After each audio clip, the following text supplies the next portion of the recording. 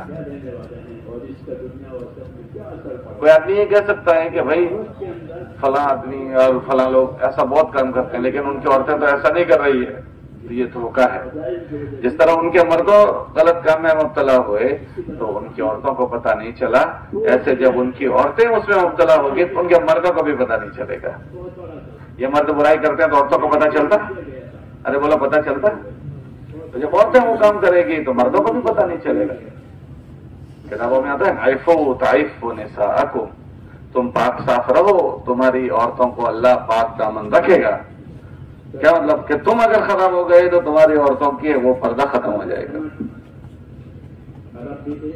تو یہ ہماری جوانی کے زمانے میں اکثر یہ چیز جراثیم لگ جاتے ہیں. اس لیے ہمارے اسکول پڑھنے والے طلبا کو اسپیشل الگ سے جوڑتے ہیں. کیا جوڑتے ہیں؟ اسپیشل الگ سے ان کو جوڑتے ہیں تاکہ ان کو یہ باتیں سمجھنا سمجھانا ہو جائے. کیونکہ یہ بھی جوانی کے جوش میں ہوتے ہیں، جوانی کی حالت میں ہوتے ہیں، اور اسکول کے ماحول میں گناہ کے اسباب بہت زیادہ ہیں. کون سے اسباب؟ تو ایک طرف پڑھائی بھی ہوتی ہے، لیکن اگر ان گناہوں کے ساتھ پڑھائی ہوتی ہے تو اس کے دو نقصان ہوتے ہیں. ایک تو پڑھائی بھی ٹھیک نہیں ہوتی، پڑھائی بھی ٹھیک نہیں ہوتی. دوسرا کہ اپنی پڑھائی کے ساتھ وہ 1000 قسم کے گناہ اپنے کھاتے میں جمع کر لیتے ہیں. اور اپنے کھاتے میں اگر گناہ جمع ہوئے تو اس کے نقصان کیا ہوں گے کہ جو اللہ کے گناہ اس نے کیے ہیں اپنی پڑھائی کے زمانے میں تو ان گناہوں کی وجہ سے اللہ کی نگاہ سے گر جاتے ہیں. کیا گر جاتے ہیں؟ اللہ کی نگاہ سے. اور اگر ایسی گناہ کیے ہیں جو مخلوق سے متعلق ہے، جیسے ابھی میں نے ایک بے حیائی کا گناہ بتایا، ایسے اگر وہ گناہوں میں مبتلا ہو گئے تو پھر دنیا میں اگر اس کا بدلہ طے ہو گیا کہ بھائی اس نے یہ حرکت کی ہے، اس کا بدلہ دلوانا ہے، تو وہ پھر دنیا میں بدلہ دیتے دیتے چین سے جی نہیں سکے گا. چین سے نہیں جی سکے گا. کیوں؟ کہ وہ اپنی جیون بھر اپنی پڑھائی کے زمانے میں جن گناہوں کا عادی ہو گیا ہے، وہ گناہ اس سے نوکری میں لگنے کے بعد بھی چھوٹیں گے نہیں کہ گناہ کا عادی ہو گیا. اب جاب لگ گئی، سروس لگ گئی، اس کے باوجود بھی وہ اللہ کے حکموں کا گناہ کا عادی بن گیا، اللہ کے مخلوق کے ساتھ گناہ کا عادی بن گیا. تو جاب اور سروس میں بھی وہ چین سے جی نہیں سکتے. آپ دیکھو آفیسرس لوگ بہت سارے جو ہے آفیسرس لوگ، ان کی غلط عادتوں کی وجہ سے بہت بڑی بڑی ان کی تنخواہیں ہیں، لیکن اس کے باوجود بزرگوں کے پاس آ کر دعا کی درخواست نہیں کرتے ہیں.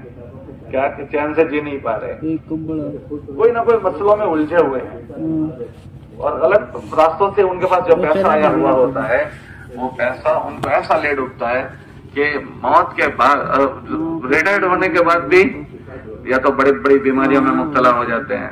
اولادوں کی مسئلے، بیویوں کے مسئلے، پتہ نہیں کس سمے. آپ دیکھ لینا، غور کرنا، جن کی زندگی جاب کے درمیان میں گناہوں والی گزری ہوتی ہے، گناہ کیے ہوتے ہیں، تو وہ چین سے جیون گزار نہیں سکتے ہیں.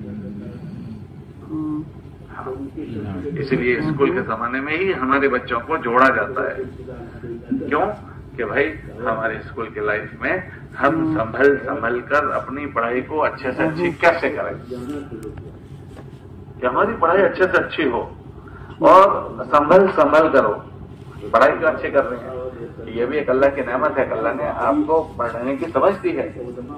آپ کے امی ابا نے آپ کے پیچھے پیسے لگائے ہیں. آپ دیکھو ایک ایک بچے کے پیچھے ماں باپ کے کتنے پیسے لگتے ہیں، ہزاروں لاکھوں روپے. آج کل تو ڈونیشن بڑا ہو گیا ہے، بڑے بڑے ڈونیشن لگ رہے ہیں.